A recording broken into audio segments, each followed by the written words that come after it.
시돈에 대한 예언의 말씀이죠.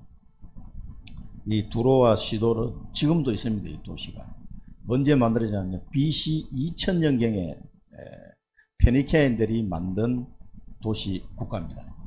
이 두로와 시돈 지금도 있는데요. 레바논에 있어요. 레바논 이스라엘 북쪽에 헤즈볼라하고 막 난리치는 데죠. 그 레바논에 있는 아직도 존재합니다. 존재하기는.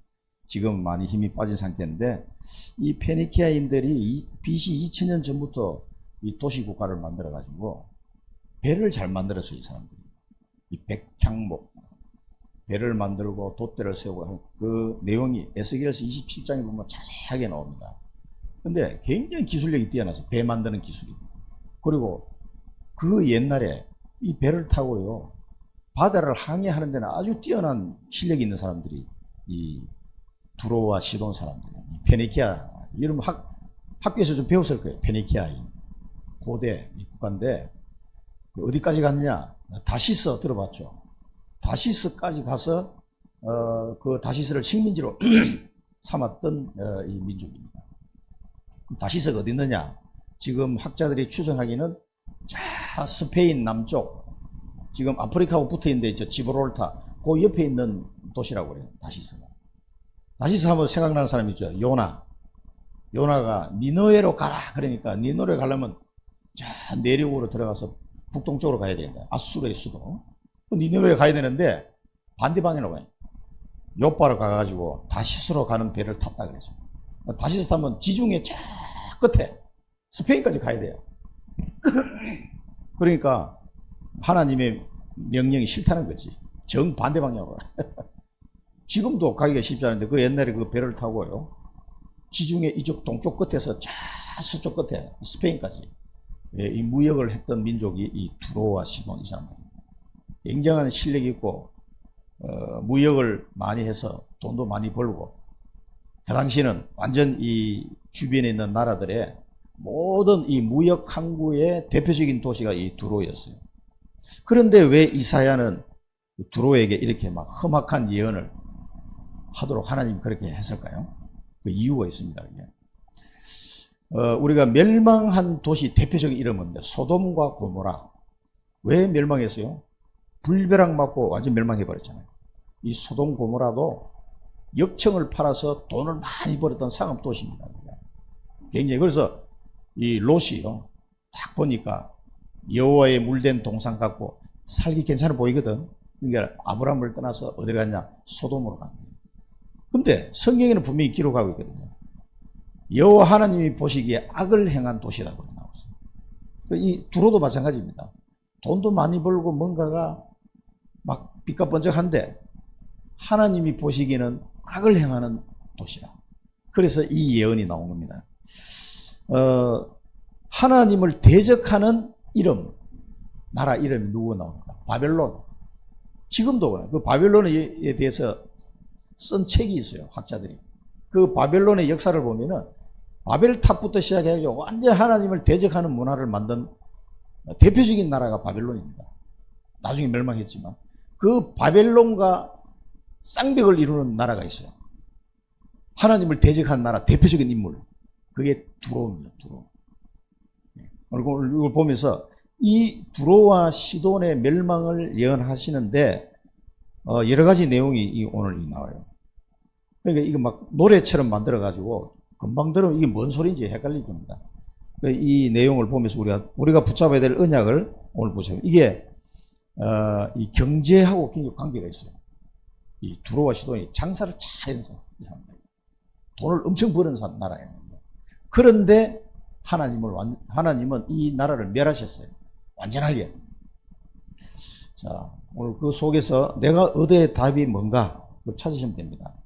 만군의 여호와께서 정하신 것이다. 자, 지난 주간에 하나님의 절대 주권을 믿으셔야 됩니다.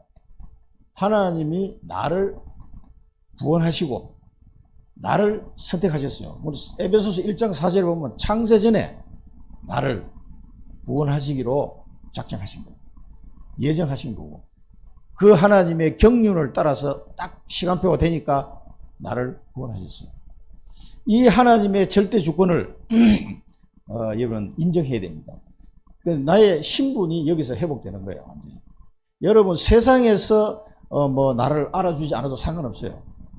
하나님은 나라는 이 한 사람을 그렇게 사랑하시고 자기 아들을 아끼지 아니하시고 나를 구원하신 분이에요.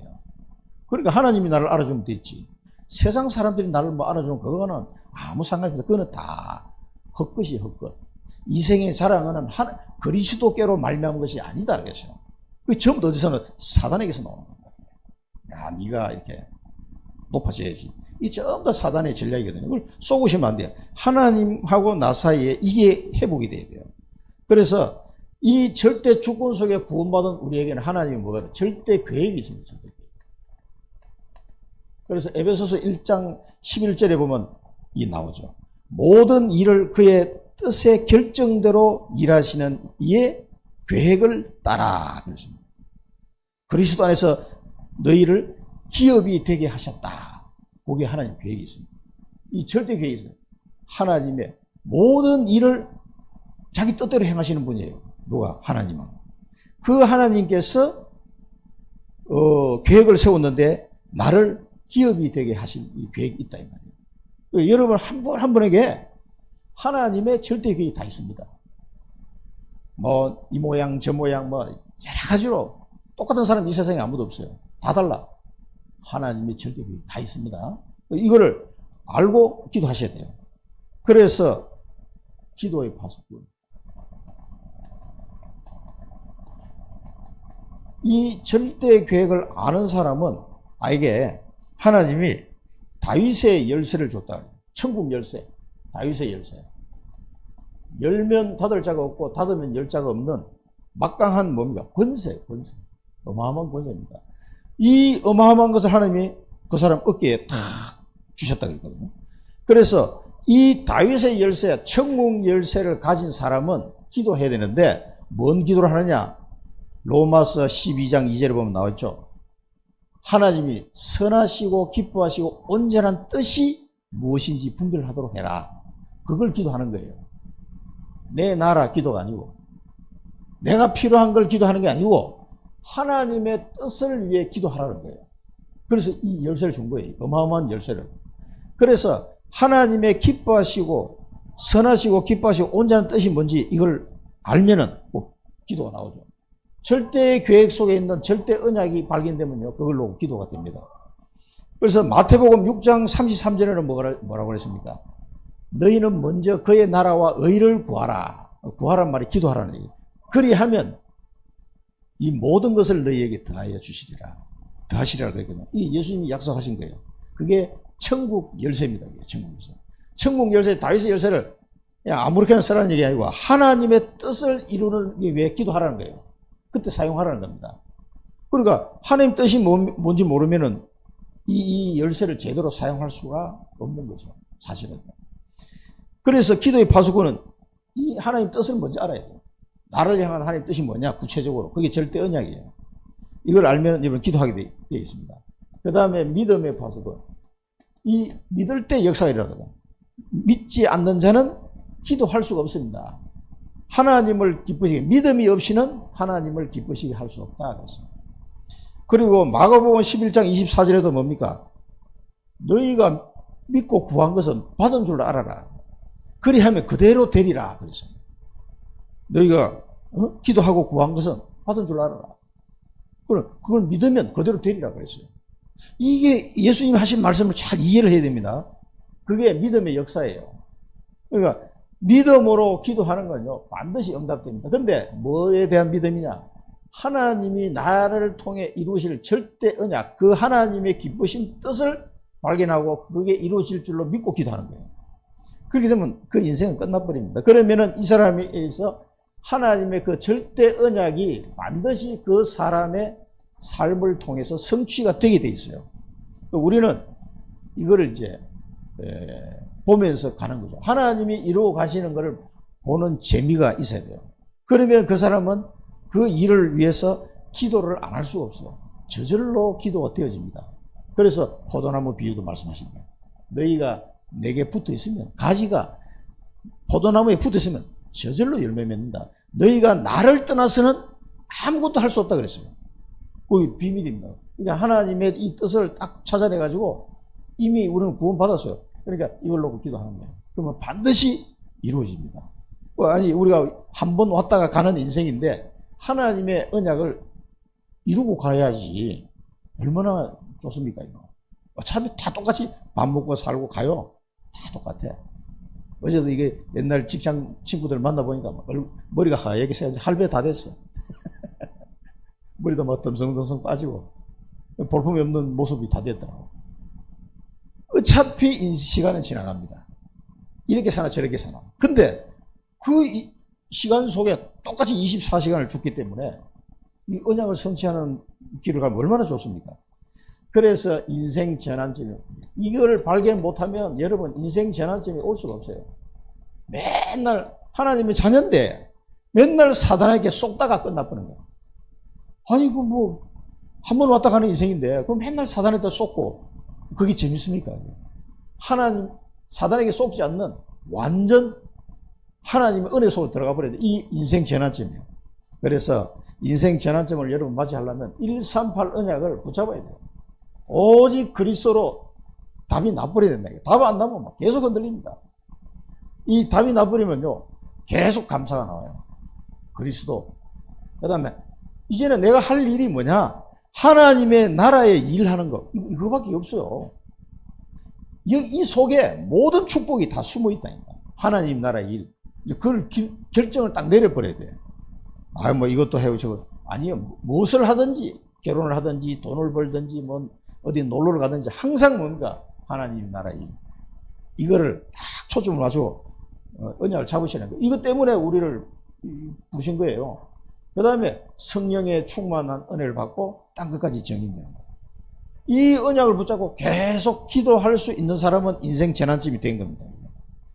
그러면 이 사람에게 약속대로 성령의 세례를 주시는 거예요. 성령 충만한 은혜를 주시는 거예요. 이 능력이 그때 나타나기 시작합니다. 뭐 하나님 일하고는 아무 상관없는 일을 하고 있는데 성령 충만이 오겠습니까? 안 옵니다. 이 언약 속에 기도할 때 성령 충만을 주세요. 왜? 이 일을 감당해, 하나님 나라의 일을 감당해야 되니까. 그때 성령 충만 은혜가 오는 겁니다. 이걸 체험하셔야 돼요. 그래서 이 사람이 만든 것을 보고 절대 망대라고 하는 거예요. 여러분의 산업이 하나님이 세운 절대 망대가 돼야 된다니까. 내가 하는 일이, 산업이 내 능력과 내 힘으로 여러분 하려고 그러면요 안 돼. 불신자하고 경쟁해서 이길 수가 없어요. 기도해 보세요. 진짜 하나님의 이 언약 성실로 기도하면은 내 산업이 절대 망대가 되고 여러분이 다니는 교회가 절대 망대가 되는 거예요. 생명 살리는 절대 망대 이 되는 겁니다. 이제 유튜브로 보내기 시작하니까 이 구독, 좋아요 누른 사람이 꽤 나오더라고요. 강성 교사님한테 구독이 첫날 딱 지났는데 뭐 50몇 명 나왔더라 그러니까 아유 많이 나온대 그러지.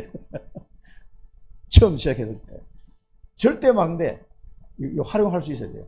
이제 이 모든 이 세상 이 기계를 활용할 수 있어요. 절대 망대. 그러니까 교회가 절대 망대가 되고 여러분 업이 절대 망대가 돼요. 이 축복이 이 속에서 임하게 됩니다. 그게 인생 전환점이 되는 거예요. 다른 거 신경 쓰지 마시기 바랍니다. 하나님이 다 알아서 하세요. 그리고 우리가 뭐가 막힐 때, 뭐 일이 안 된다. 이 막힐 때 또 여러분 인생 전환점이 숨어 있습니다. 그걸 아시고 낙심할 필요가 없어요. 그래서 우리 렘넌트들에게 그리스도의 당위성을 알려줘라. 뭐 렘넌트뿐만 아니라 우리 다 마찬가지예요. 도대체 왜 그리스도가 필요한지, 그리고 예배가 뭔지, 예배를 통해서 하나님은 예배를 통해서 우리의 영광을 하나님 받으시고 우리가 예배 드린다고 그러잖아요. 하나님이 예배를 받으시고 하나님은 우리에게 예배 시간을 통해서 말씀을 주시는 거예요. 이 생명의 말씀, 창조의 말씀을 받아가시기 바랍니다. 그럼 이 귀한 시간에 왔는데 하나님이 주시는 이 말씀이 뭔지를 찾아가야 돼요. 언약. 말씀 언자에 약속할 약자입니다. 그 언약을 잡으셔야 돼요. 그 말씀을 붙잡고 이제 기도하시면 되는 겁니다. 그게 비밀입니다. 이 비밀을 우리 렘넌트들 알아야 되고 하나님 나라를 선포하는 제자로 세워야 됩니다. 어딜 가든지 하나님 나라를 담대히 나의 로마까지 하나님이 내게 주신 그 로마까지 가서 담대히 하나님 나라를 선포하는 제자로 여러분이 먼저 이 은혜를 받으셔야 돼요. 그래야 우리 렘넌트들에게 이걸 얘기해 줄 거 아닙니까? 증인으로서 얘기해 줄 수가 있죠. 자, 사도들은 하나님의 목회자들, 하나님 세운 목회자들은 뭡니까? 보호자의 미션을 발견해야 돼요. 보호자의 미션. 하나님이 주시는 미션. 다른 거 필요 없어요. 사실은 목회자는 이 성경 66권을 통해서 그리스도 정확한 복음을 찾아내서 전달하는 거예요. 그리고 성경적 전도운동하는 거예요. 그러면 끝나는 거예요. 할 거 없어요. 그거는 계속 이제 기도로. 그러니까 이 66권을 보면서요, 이 그리스도 내용이 다 들어있어요. 찾아보시면. 메시아 신학. 이 말씀을 보면은 메시아에 대한 그리스도에 대한 언약이 모든 성경 속에 다 들어있습니다. 그걸 찾아가지고 여러분 언약을 붙잡으셔야 돼요. 아니, 뭐 때문에 간단한 예수는 그리스도 간단한데 66권이나 만들어 놨을까요? 이렇게. 이 성경 말씀을 통해 풍성하게 나옵니다. 풍성하게. 보호자의 미션을 찾아내야 됩니다. 그래서 저도 이번에 추석 때 이제 가서 추석 아침에 이제 가족끼리 예배를 드리는데요. 예배들은 기도하는데 나도 모르게 전에는 가족들을 위해서 기도가 나오는데 지금은 가족들을 위해서 기도하지만은 성도들을 위해서 기도가 자꾸 나오더라고요. 지금 성도들이 각 가정 가문에 추석 명절에 가가지고 지금 가문 보고만 놓고 기도할 텐데 그 현장에 흑암이 무너지고 가문 보고만 축복 누르게 해달라고 나도 모르게 자꾸 그 기도가 나오더라고요.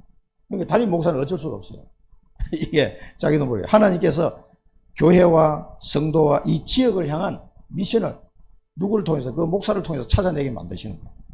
그래 목회자가 그걸 놓쳐버리면은 하나님 앞에 책망받는 거예요. 중직자는 뭡니까? 중직자는 빛의 경제를 회복합니다. 이 빛의 경제를 회복하려면 하나님이 나에게 주시는 선하시고 기뻐하시고 온전한 뜻이 뭔지 먼저 발견돼야 돼요. 그리고 그 능력으로 절대망대를 세워나가야 돼요. 그래야 빛의 경제가 회복되는 겁니다. 이 축복을 꼭 받아야 돼요. 전도와 선교를 위한 것이 다 빛의 경제예요.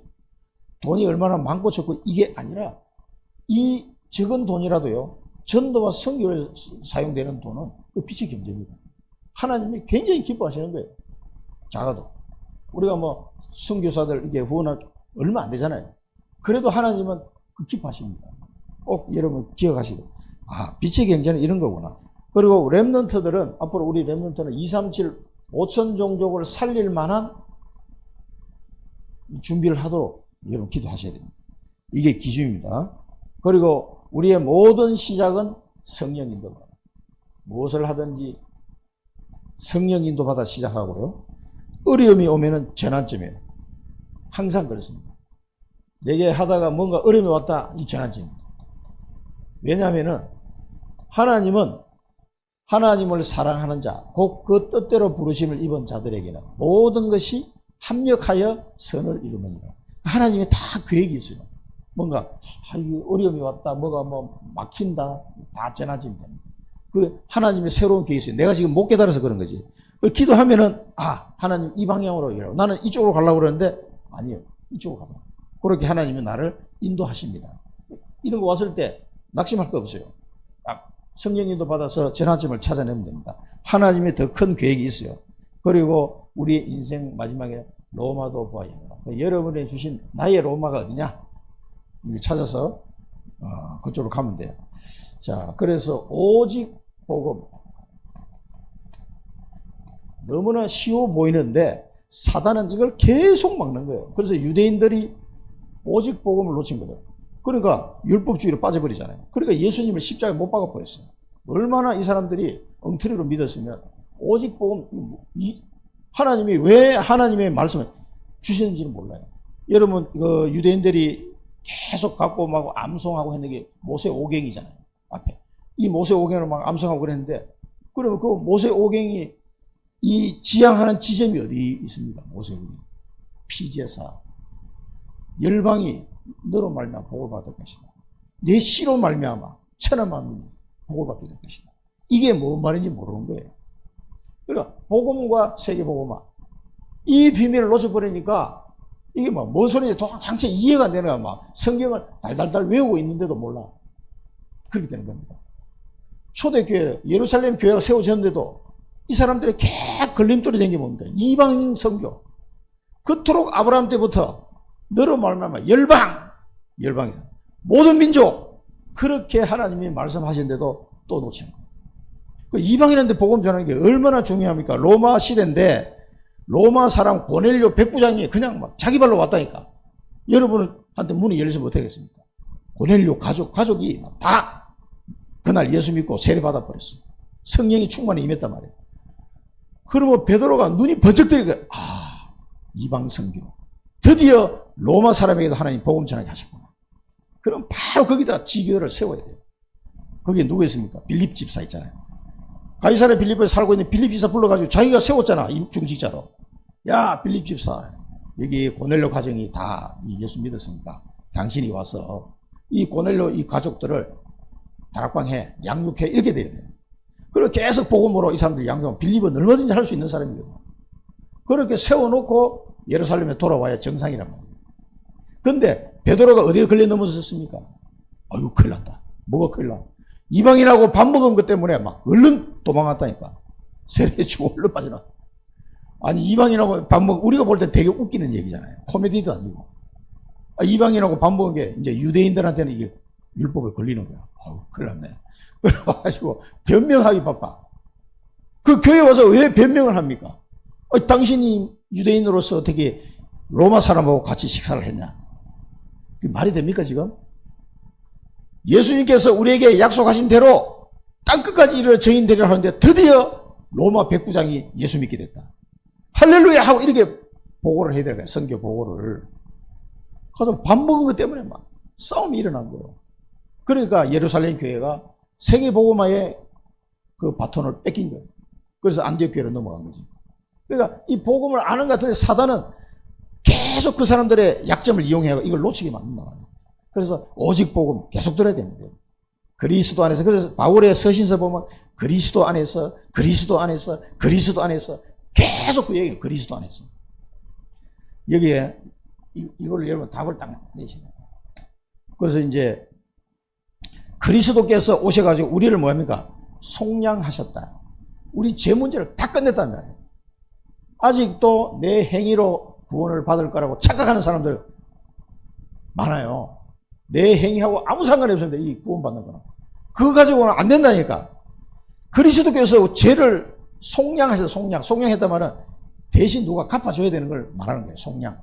우리나라 번역할 때 쓰던 말이에요. 그리고 한국에서 잘 쓰는 말이 속량이라는 단어를 쓴 거예요. 대신 갚아줘야 돼. 어떤 사람이 양민인데 돈이 없어가지고 이제 그 집에 종이 됐어. 원래는 평민인데. 그러니까 돈이 없으니까 돈을 갚아야 되는데 어떤 부자가 지나가다가 이 사람 처지가 너무 딱하니까 돈을 대신 갚아줬어. 돈을 대신 갚아주고 이 사람이 다시 양민이 된 거예요. 평민이 된 거예요. 이제 그 집의 종이 아니고 그걸 보고 속량이라고 해요. 속량. 그러니까 예수님이 오셔가지고 대신 갚아준 거예요. 그래서 다 끝난 거예요. 이 답을 갖고 있어야 됩니다. 그리고 아들의 영을 주셨다. 성령께서 임하게 된 거예요. 성령이 임한 걸 보고 뭐예요? 거듭났다라고 해요. 거듭났다. 성령이 임하지 않으면 우리는 하늘나라 갈 수가 없어요. 내 속에 성령이 오셔 중생했다, 거듭났다 이 말이에요. 거듭나야 하나님 나라 천국 백성이 되는 거예요. 그 일이 그냥 동시에 이제 이루어지는 거죠. 그 다음에 우리에게 유업을 이을 자로 우리를 그리스도 안에서 우리를 택하신다. 유업을 이을 자는 뭡니까? 세계 복음하는 그 아브라함의 축복이 내게 왔다 이 말이에요. 그래서 이제 나를 통해서 가문 복음화, 지역 복음화, 세계 복음화 하시겠다는 거예요. 그게 그리스도 안에서 주신 모든 답이에요. 답. 속량, 하나님의 영, 아들의 영, 그리스도의 영, 성령, 그리고 유업을 이을 자, 세계 복음화. 그 축복을, 그 여기에 대한 답을 안 데리고 있으면은, 그래, 그 세 가지 내용에 대해서 한 가지라도 여러분 잘 놓쳐버리면 오직 복음이 안 돼 있다는 뜻이에요. 우리가 어떻게 해서 구원받았습니까? 내가 잘나서 구원받았습니까? 하나님의 은혜로 절대로 구원받을 수 없는 내가 하나님 은혜로 구원받았잖아. 그러면 이 복음을 그냥 갖고만 있어야 돼요? 전달해야 돼요? 전달해야 될까요? 전달. 아니, 내 자녀가 지옥 가는데 그냥 가만히 있어, 그냥. 가든가 말든가. 그 사람은 복음을 못 깨닫다는 얘기예요. 복음이 아니고는 이 자녀를 살릴 수 없는데 어떻게 할 겁니까? 내 가족이 지옥 가고 있는데 그냥 막 이거 뭐 배고프네 밥 먹자. 밥이 목 넘어갑니까? 저는 밥이 목구멍에 안 넘어가요. 정말로 너무 막 답답해서 3일씩 금식했다. 금식을 그때 얼마나 많이 했는지 몰라.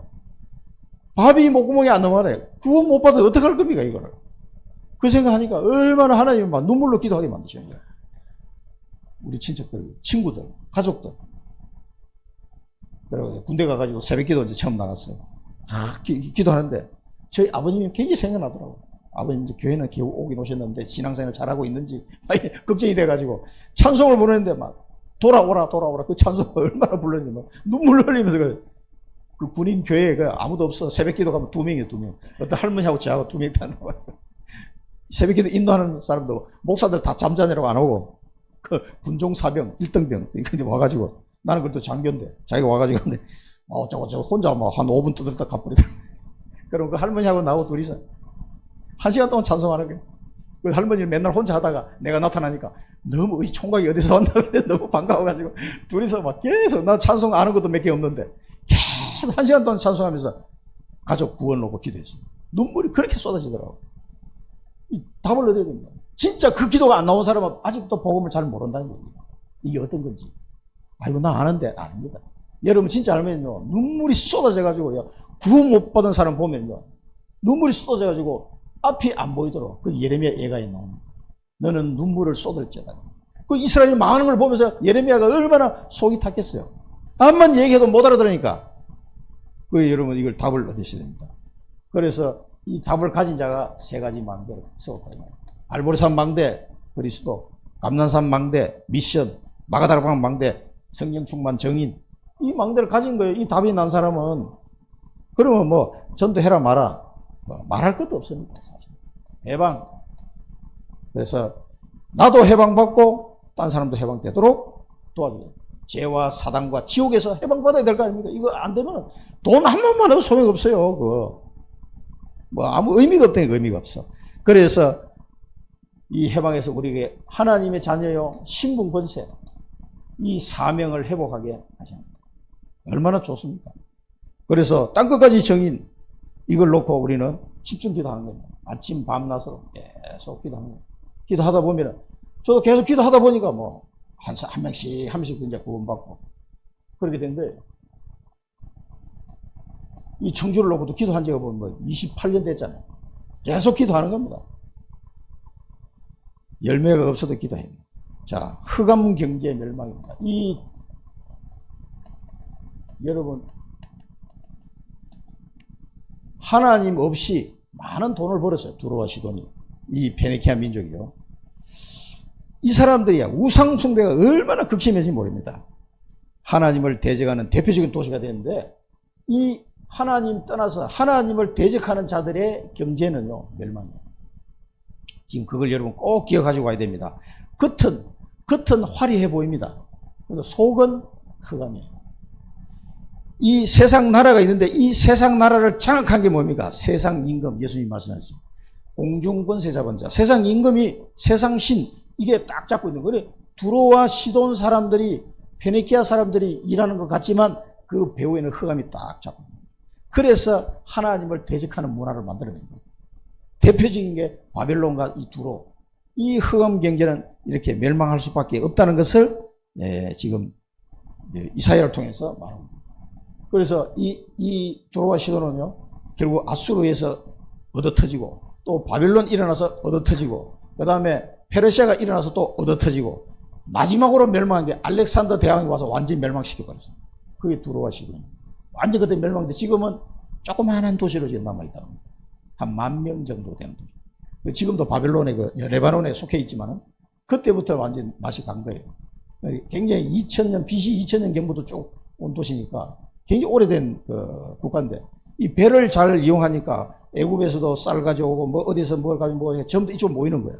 그래서 거기서 막 사고 팔고 하면서 돈을 많이 버는 동네 들어오죠. 그런데 그 배후에는 흑암이 권세가 꽉 쥐고 있는 도시.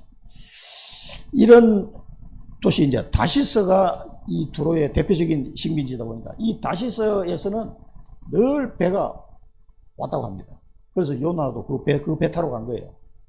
다시스의 배가 오는데 뭡니까? 슬피 부르짖어라. 왜? 항구가 없어져 버렸어. 이 두로 항구에 들어갔는데 이 두로라는 항구가 없어진 거예요. 왜? 슬피 부르짖어라. 이렇게 멸망을 말합니다. 바다에 왕래하는 시돈 상인들아. 그다음 해변 이 시돈 상인들을 통해서 돈을 많이 벌었어. 주변에 있는 많은 섬나라들이 또 이 해변에 있는 주민들이 돈을 많이 버는데 잠잠해라. 시돈은 부끄러워할지어다. 그 두로와 시돈은 멸망을 예언한 거죠. 이렇게 역사적으로 보면 그렇게 네 개 나라에서 멸망되고 로마 시대에 와가지고는 그냥 별 볼일 없는 도시로 이렇게 남아 있습니다. 그런데 로마 시대 예수님 당시에 보면은요 또 신기한 일이 일어나요. 이게 이사야 선지자의 메시지가 그대로 예수님 시대와 성취가 돼요. 성취가. 놀라운 일입니다. 진짜. 그래서 이 멸망의 나라, 그 다음 여기는 열국의 시장이 되었다. 국제시장이 돼요. 모든 물품이 이 두로로 다 모이는 거예요. 열국의 시장이 됐다. 완전 플랫폼이 된 거죠. 애굽이 이 두로가 망했다는 소식을 들으면 애굽이 고통스러워할 거다. 너희는 다시스로 다시 건너가라. 돌아가라. 이런 이제 내용들이 나옵니다. 이제 멸망할 거니까. 그러면서 옛날에 건설된 히락의 성, 오래된 도시죠. 히락의 성인데 먼 지방까지 머물렀던 성이고 온 동네를 이 무역을 하면서 외국에 머물렀던 그 도시, 이 히락의 성이 완전 멸망이 됐어요. 면류관을 씌우던 자, 상인들은 고관이고 무역 상인들은 세상에 존귀한 자다. 뭐 엄청나게 잘 나갔던 동네들. 그러니까 모든 그 주변의 나라들이 이 두로와 시돈 때문에요. 이 무역이 잘 되는 거야.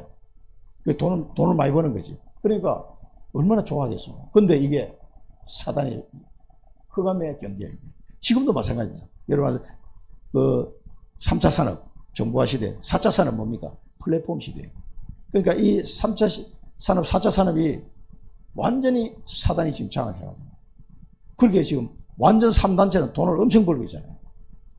그러니까 그 돈을 많이 버니까 그 후원하는 거 보면 돈이 어마어마해요. 그러니까 뭐 교회도 막 짓잖아. 그 뭡니까? 하나님의 교회. 안상홍 정의를 이들 보면 건물 그냥 막 올라가요. 전부 다 보면 이상한 단체는 웬일인지 돈을 그렇게 벌어가지고 막 짓는. 그리고 교회는 미국 교회도 계속 줄어들고 있고, 이제 한국 교회도 계속 줄어들고 있고.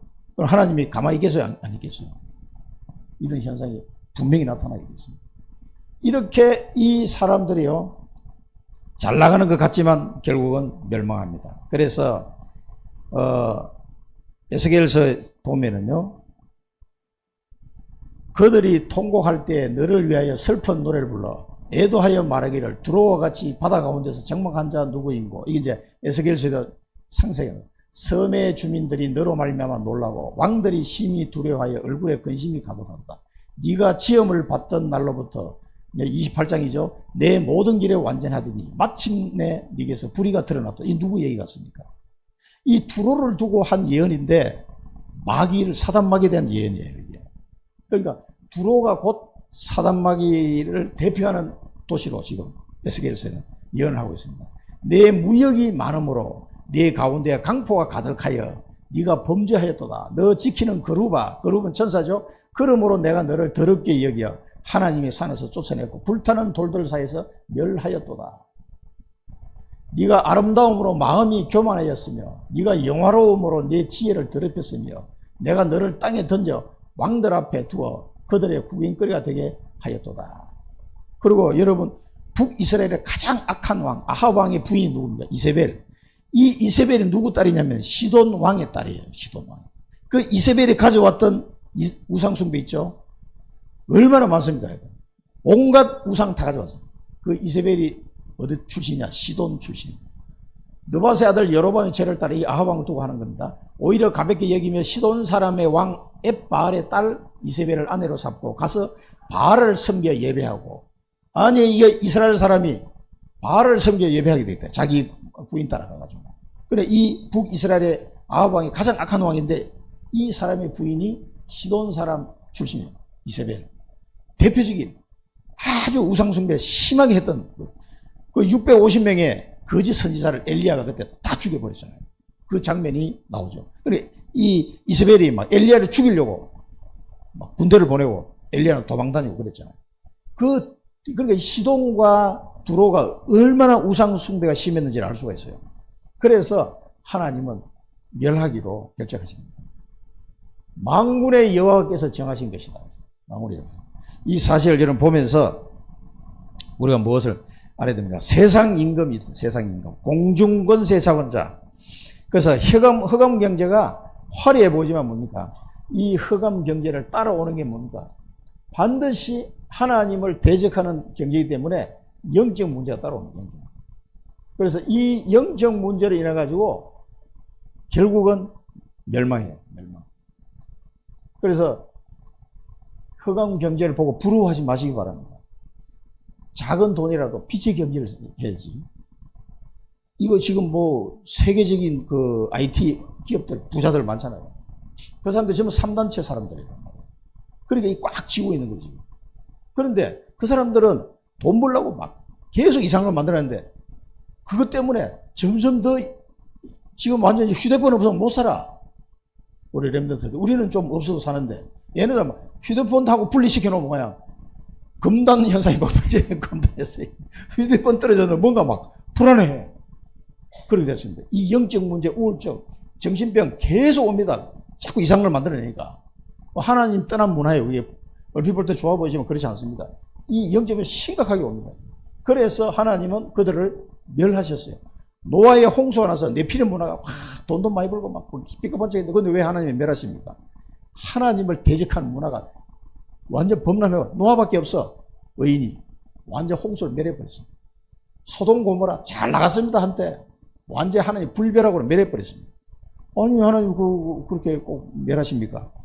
만군의 여호와께서 정하신 거예요. 하나님의 심판은 공명정대한 심판이에요. 이 사람들이 얼마나 우상숭배를 심하게 하고 하나님을 대적했는지를 알 수가 있어요. 지금도 마찬가지입니다. 그래서 이걸 알고 대응해야 되겠습니다. 이거 사실을 모르면요, 이 사단의 나라가 이렇게 돌아간다는 것을 모르면 계속 속습니다. 그래서 하나님은 여호와의 심판은 로마서에 나오죠. 바울이 그랬습니다. 그러면 토기쟁이가 그릇을 만드는데, 질그릇을 만드는데 좋은 데 쓰는 그릇도 만들 수 있고 나쁜 그릇 만들고 그건 토기쟁이 마음이지 않냐. 그럼 하나님의 심판이 공평하지 못하다는 얘기냐 뭐냐. 하나님은 언제나 옳으시다. 여호와의 심판은 우리가 볼 때는 저 사람 왜 이렇게 멸망했지? 하나님의 심판은 항상 옳은 겁니다. 그래 하나님만이 하실 수 있는 거예요. 사람은 할 수가 없습니다. 여호와께서 정하겠다. 이 심판을 왜 이렇게 멸하냐면은 이들을 통해서 나오는 수많은 저주와 재앙을 막으려고 심판하시는 거예요. 이대로 계속 놔뒀다가는요, 온 세계가 흑암 가운데 빠지기 때문에 막아버립니다. 그래서 심판합니다. 그래서 하나님이 정하신 겁니다. 여호와께서 결정하십니다.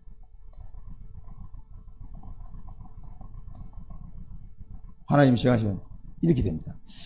그래서 누리던 영화를 욕되게 하고 교만하던 자를 멸시받게 하셨다. 이 구절에 그렇게 나옵니다. 저기도 똑같이 교만과 영화로 나옵니다. 이것을 하나님이 완전히 멸하셨다. 여호와께서 명령하셨어요. 명령. 여호와께서 명령하셔가지고 막 바다를 흔들고 이렇게 나오죠. 열방을 흔들고 가나안 땅의 견고한 성을 허물러라. 열방을 흔들고 여기 이제 가나안 땅 다른 번역본에는 이 가나안 땅 하면 팔레스타인 전체를 나타내는데 이게 베니게라고 합니다. 베니게. 그게 그 번역이 더 좋은 것 같아요. 이 베니게가 뭐냐? 우리 성경에는 번역을 베니게가 페니키아입니다. 페니키아. 영어로 하면. 그래서 그 베니게라고 아마 성경에 좀 보셨을 거예요. 이 베니게의 견고한 성을 허물게 해라. 그 말은 이 알렉산더 대왕이 와가지고 이 두로라는 도시를, 국가를 완전히 멸하는데 어떻게 했냐니까 이 도시가 희한하게 만들어놨어요. 이 해안선에서 좀 떨어진 데 작은 섬이 있었어. 그 섬 전체를 완전히 요새화 해가지고 그 암벽 위에 성을 건축한 거. 그리고 바다를 건너서 공격해야 되니까 힘든 거야. 그래서 알렉산더가 이 바다 거리가 한 700m 정도 됐다고 합니다. 그 떨어진 데 딱 만들어 놓은 거야. 알렉산더가 이걸 어떻게 공격하니까 육지에서부터 방파제를 쏴기 시작합니다. 폭이 60m 되는 방파제를 800m를 만들어가지고 육지에서 그 섬까지 폭이 60m면 얼마나 큽니까? 그걸 방파제를 만들어고 거기로 군대가 왁 들어가서 내려버린 거예요. 그러니까 두로에 있는 지도자급이 2,000명이 그날 목을 다 날려버려요. 한번 상상해 보시죠. 그리고 그 주민 3만 명을 끌고 노예시장에 팔아버립니다. 그래서 두로가 완전히 망한 거예요. 알렉산더한테 망한 거예요. 그러니까 이게 이사야의 예언이 이렇게 흘러온 거예요. 명령했습니다. 열방을 흔들고 그 견고한 성, 페니키아의 견고한 성을 허물어라. 견고한 성, 이걸 허물어라. 이게요, 사단이 만들어놓은 견고한 성입니다. 고린도 후서에 나오는 견고한 진, 이렇게 나오죠. 이걸 사단의 나라를 허무는 겁니다. 영적으로는. 그 다음에 학대받은 딸 시돈, 희락이 없다. 이제 시돈도 뭐 기쁨이 없어요. 희락이 없다. 그러면 너희들은 기띔이 뭐냐면 키프로스. 그리고 신약 성경에는 구브로라고 나오죠. 구브로. 바나바 고향. 그 구브로 섬이 거기 키프로스예요. 그걸 이제 여기는 기띔이라고 하는데 이 키프로스로 돌아가라. 거기도 항구가 있어가지고 이 사람들이 거기 갔다가 이제 저쪽 로마 쪽으로 가는 길목이에요. 그 섬을 많이 이용했는 모양입니다. 그러니까 키프로스로 건너가라. 너희 거기 건너가도 평안이 없을 것이다. 이렇게 예언하고 있습니다. 거기도 견고한 성을 다 무너뜨려라. 이게 하나님의 명령이다. 그런데 이 두로가 70년 만에 다시 회복될 것을 또 말씀하고 있습니다. 70년 동안 잊어버린 바 되었다가 70년 후에 기생의 노래같이, 여러분 기생의 노래가 어떤 노래겠습니까? 굉장히 애잔하고 슬픈 노래예요. 이게. 그래 이런 노래같이 회복될 거다. 음녀가 나오고 음녀고 수금을 다시 네가 틀어라. 이 하프죠. 수금이 하프. 이걸 다시 너를 기억하게 해.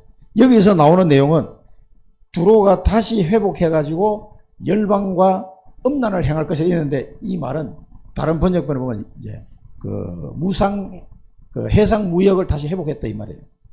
이 두로가 70년 만에 회복돼가지고 이 무역을 회복했는데 그 다음에는 완전히 결과가 다르게 나옵니다. 근데 이 여호와의 심판이 왔을 때 두로와 이 시돈을 보면 처참한 거죠. 아주 슬프고 이 사람들은 낙이 없는 그런 상태가 된 겁니다. 자, 근데 희한하게 예수님이 이렇게 말씀하신 장면. 예수께서 그들과 함께 내려오사 평지에 서시니 그 제자의 많은 무리와 예수의 말씀도 듣고 병 고침을 받으려고 유대 사방과 예루살렘과 그들이 뭐가 합니다. 두로와 시돈의 해안으로부터 온 많은 백성도 있더라. 이 사람들이 이 처참하게 사단의 노예로 살다가 멸망했던 두로와 시돈에 있는 백성들이 누굴 찾아와요? 예수님을 찾아온 거예요. 이 사람들이. 희한하죠. 이렇게 수천 년 동안 이렇게 사단 문화 속에 살아왔던 민족인데도 불구하고 이 사람들 속에 누가 있어요? 예수 믿을 사람이 있다는 얘기예요. 참 신기한 일입니다. 우리나라도 마찬가지예요. 우리는 뭐 두로 시돈보다 뭐 더 잘난 것 같습니까? 한국도 5,000년 동안 우상숭배하던 나라예요. 하나님을 대적한 민족이에요. 그런 우리를 하나님이 구원해 주시고 이제는 세계복음 하도록 축복하셨어요. 하나님. 감사해야 됩니다. 이 두로와 시돈에 있는 사람들도 예수 믿겠다고 예수님 찾아온 거예요. 이 사람. 놀라운 일입니다. 그러면서 예수님도 하시죠. 화 있을 진저 고라시나 화 있을 진저 베세다야 너희에게 행한 모든 권능을 두로와 시돈에 행하였더라면 그들이 벌써 베옷을 입고 제에 앉아 회개하였으리라. 그러니까 이 고라신 베세다 이가 너 두로와 시돈보다 더 못한 놈들이야 그 말이에요. 그러니까 한마디로 뭐 지독한 이게 복음을 안 받는 백성이다 그 말입니다. 이때 대표적인 동네가 두로와 시돈이 이게 나오죠. 15장 21절을 보면 예수께서 거기서 나가사 두로와 시돈 지방으로 들어가시니 예수님이 어디 가시죠? 두로와 시돈에 가서 복음 전하러 가셨다니까 예수님 직접. 저 이스라엘 그 경계선을 넘어서 북쪽이거든요. 그게 아셀 지파와 스불론 지파의 북쪽 경계선이 그 두로와 시돈이 있는 동네거든요. 거기까지 예수님이 가서 복음 전하러 가신 거예요. 이게 뭐를 의미하는가?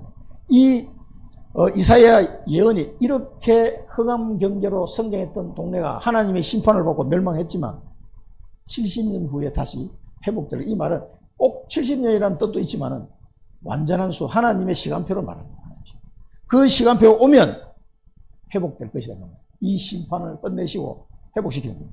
그래서 어느 동네든지 뭐 우리나라 두로와 시돈 비슷해요. 우리나라.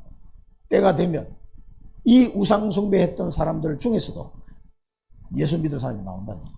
우린 이걸 잘 봐야 된다. 하나님의 심판이 있지만요, 이 사단의 나라에 하나님의 심판이 분명히 있다는 걸 알려줘야 돼요. 이 하나님의 심판을 알려줘야 돼요. 그래서 니느웨 성에 요나를 보내서, 야, 요나야, 가서 하나님 심판이 임박했다고 네가 알려줘라. 그래 회개하고 돌아올 거 아니냐. 그러니까 이제 요나가 막 가기 싫어서 하다 고기 뱃속에 들어갔다 나와서 이제 갔죠. 그래서 그 니느웨 사람들이 요나의 말을 듣고 전부 다 회개했다니까. 그래서 하나님이 그 심판을 연기했다. 그 12만 명의 사람인데 그 사람 다 살아났단 말이에요. 이런, 우리가 복음 조금 얘기해 줬는데, 하나님의 심판 조금 얘기해 줬는데 이 사람들이 사는 길이 열린 거예요.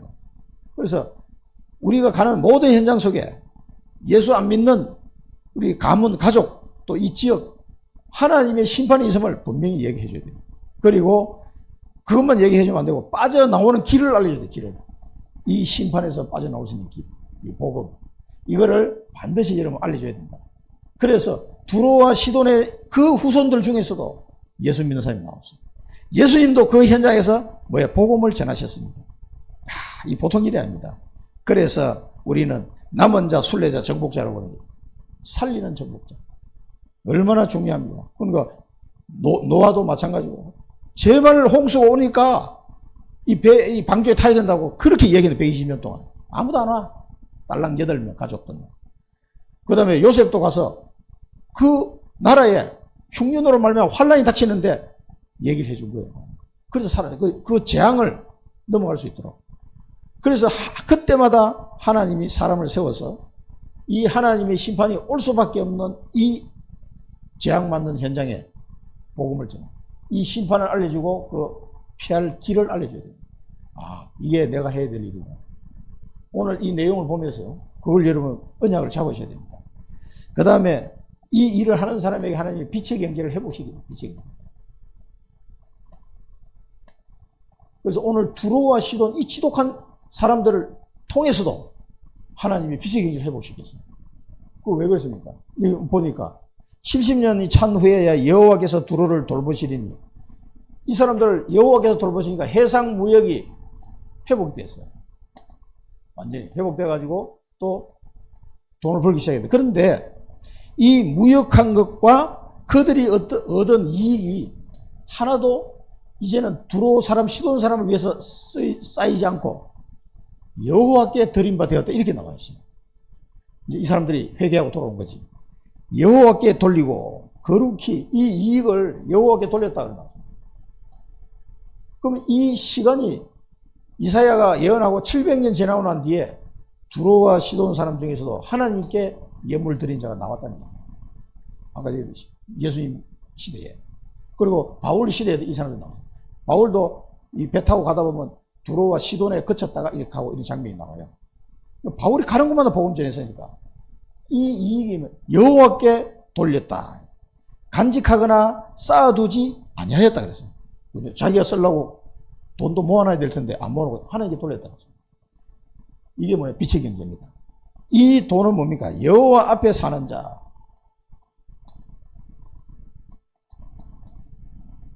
여호와 앞에 사는 자. 이 사람들의 양식이 되고 옷감이 될 것이다. 이 사람들의 양식이 됐다고.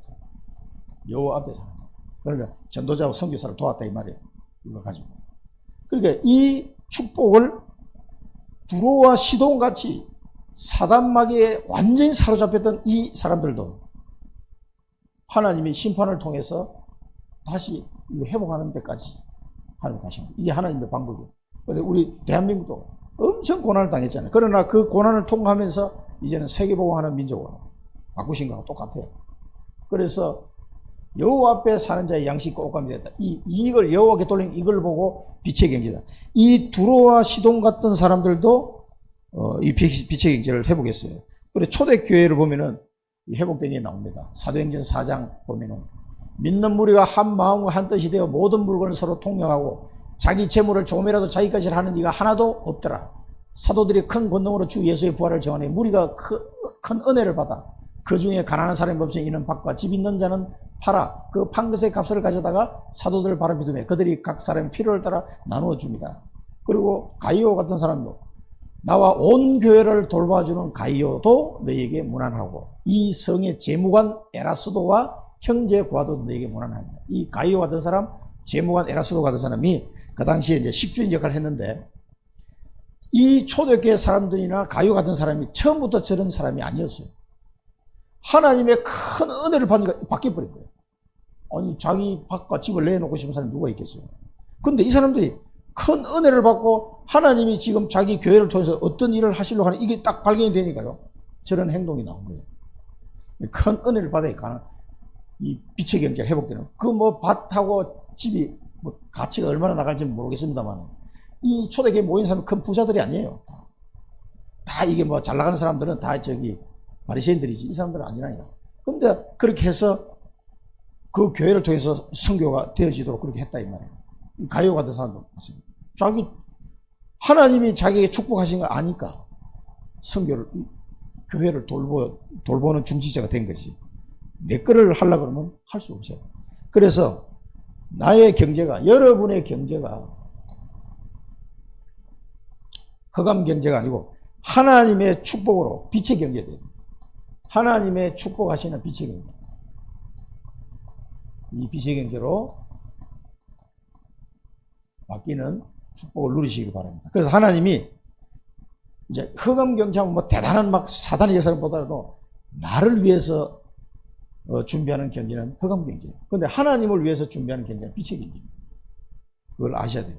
이걸 알고 하나님께서 전도와 선교를 위해서 하는 그런 경제가 내게 회복될 수 있도록 기도하시면 됩니다. 나에게 이 하나님의 은혜와 축복이 아니고서는 불가능한 일입니다. 초대교회 원래 저런 사람들이 아니었어요. 자, 이 축복을 오늘 두로와 시돈에 일어났던 일들을 보면서 오늘 이사야가 한 이 내용들을 보면서요. 흑암 경제를 부러워할 필요 없습니다. 돈 암만 많아도 소용이 없어요. 반드시 멸망할 겁니다. 하나님 심판입니다. 그래서 이 심판과 여기서 빠져나온 길을 알려주고 여러분의 이 일을 하는 경제가 빛의 경제예요. 여러분 경제가 빛의 경제로 하나님의 축복 속에 빛의 경제로 바뀔 수 있도록 언약 잡으시고 기도하시기 바랍니다. 그러면 보좌의 능력으로 이루어지는 경제가 빛의 경제입니다. 이 능력으로 되는 경제, 보좌의 능력으로 이루어지는 경제, 그 다음에 언약 성취의 경제, 하나님의 언약이 성취되는데 사용되는 경제, 이게 빛의 경제입니다. 하나님의 언약이 이걸 위해 주시는 경제가 있다. 전도와 선교를 위한 경제, 선교를 위한 경제, 그게 빛의 경제입니다. 이거를 여러분 보좌의 능력으로 이루어지는 경제, 언약 성취를 위해서 주시는 경제, 전도와 선교를 위해 주시는 경제가 있습니다. 이걸 빨리 회복하시기 바랍니다. 그러면 다 끝나는 거예요. 이 축복을 오늘 이 말씀을 통해서 누리시기를 축원드립니다. 기도하겠습니다. 살아계신 하나님 아버지 은혜를 감사드립니다. 이사야 말씀을 통해서 아무리 화려해 보여도 흑암 경제는 멸망할 수밖에 없음을 다시 한번 깨닫게 됩니다. 하나님이 재앙을 막으려고 심판하셔서 다시 그들을 회복하는 그 은혜를 주신 것을 다시 한번 확인하게 됩니다. 하나님의 능력으로 주시는 빛의 경제가 회복되는 우리 모든 성도들 되게 하여 주옵소서. 예수 그리스도 이름으로 기도드립니다. 아멘.